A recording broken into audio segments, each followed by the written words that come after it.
Welcome students. आज का विषय है क्लास 4 की नैतिक शिक्षा यानी मॉरल एजुकेशन से पार्ट 3 आर्य समाज के नियम।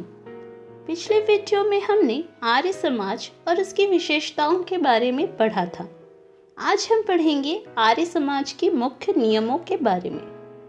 आर्य समाज के कुल 10 नियम हैं और इन नियमों को मानने वाला व्यक्ति ही आर्य समाज का सदस्य बन सकता है। लेकिन इस पाठ में हम लोग केवल मुख्य 6 नियमों के बारे में ही पढ़ेंगे। तो ये 6 नियम इस प्रकार हैं। पहला, सब सत्य विद्या और जो पदार्थ विद्या से जाने जाते हैं उन सब का आदि मूल परमेश्वर है। दूसरा, ईश्वर सच्चिदानंद स्वरूप, निराकार, सर्वशक्तिमान, न्यायकारी, दयालु, अजन्मा, अनंत, निर्विकार, अनादि, अनुपम, सर्वधार, सर्वेश्वर, सर्वव्यापक, सर्वांतर्यामी, अजर, अमर, निर्भय, अभय, नित्य, पवित्र और सृष्टि करता है, उसी की उपासना करने योग्य है। तीसरा, वेद सब सत्य विद्याओं का पुस्तक है। वेद का पढ़ना पढ़ाना और सुनना सुनाना सब आर्यों का परम धर्म है।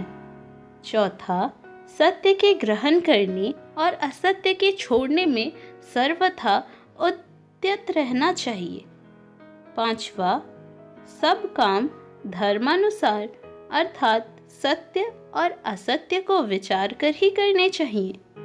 छठा, संसार का उपकार करना इस समाज का मुख्य उद्देश्य है, अर्थात शारीरिक, आत्मिक और सामाजिक उन्नति करना। तो ये थे आर्य समाज के मुख्य 6 नियम। इनमें से पहले और दूसरे नियम में ईश्वर को ही सत्य, श्रेष्ठ और सर्वशक्तिमान बताया गया है, अर्थात ईश्वर से बड़ा और कोई ही नहीं, ईश्वर ही है जो सत्य है और इसीलिए हमें उस एक ईश्वर की ही उपासना या भक्ति करनी चाहिए। तीसरे नियम में वेद को सब सत्य विद्याओं का पुस्तक बताया गया है।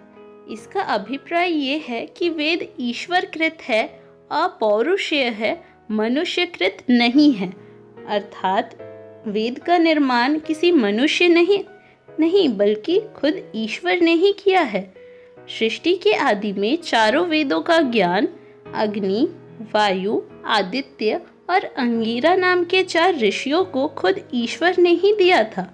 दूसरे ऋषियों ने उनसे इस ज्ञान का श्रवण किया। इस प्रकार परवर्ती ऋषि पूर्ववर्ती ऋषियों से इस अपौरुषीय ज्ञान का श्रवण करते रहे। लंबे समय तक इस प्रकार सुने जाते रहने के कारण ही वेदों को श्रुति कहकर भी पुकारा जाता है। वेद 4 हैं, ऋग्वेद, यजुर्वेद, सामवेद और अथर्ववेद। सच्चे ज्ञान को जानने के लिए वेदों का अध्ययन आवश्यक है। वेद धर्म का मूल है, अतः धर्म का सच्चा स्वरूप भी उन्हीं से जाना जा सकता है। यही कारण है कि इस नियम में वेद का पढ़ना पढ़ाना और सुनना सुनाना परम धर्म कहा गया है। वेद मनुष्य मात्र के लिए है।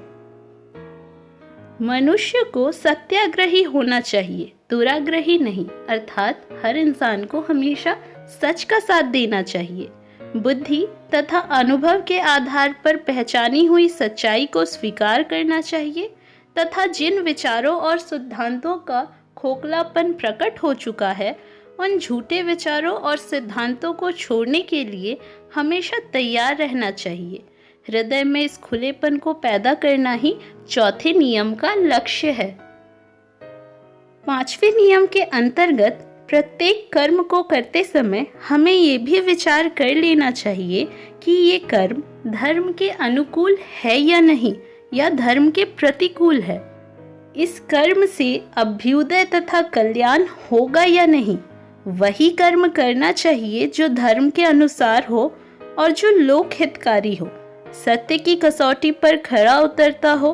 धर्म का अर्थ कोई मजहब या विशेष संप्रदाय ना लगा बैठे, इसलिए नियम से धर्म का अर्थ भी साथ दे दिया गया है। अर्थात सत्य और असत्य को विचार कर कर्म करने की बात कही गई है। सत्य और असत्य को विचार कर काम करना ही धर्म आचरण है। छठे नियम में आर्य समाज का उद्देश्य संसार का उपकार करना घोषित किया गया है।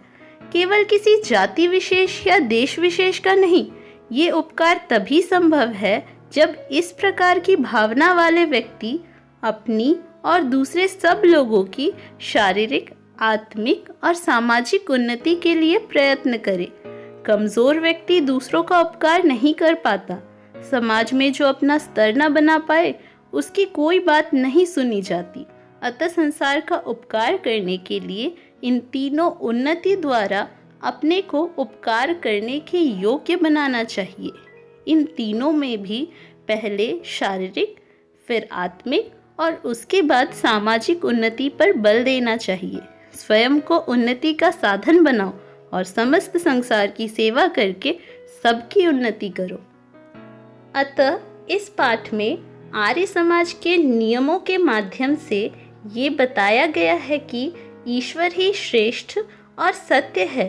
ईश्वर को पाने के लिए सच्चे ज्ञान की जरूरत होती है और सच्चा ज्ञान वेदों और धर्म ग्रंथों के द्वारा ही मिलता है। साथ ही मनुष्य को हमेशा सत्य के मार्ग पर चलना चाहिए और सत्य के मार्ग पर चलते हुए पूरे संसार के कल्याण के लिए कार्य करना चाहिए। तो ये विषय आज यहीं समाप्त होता है। मिलते हैं अगले वीडियो में। धन्यवाद।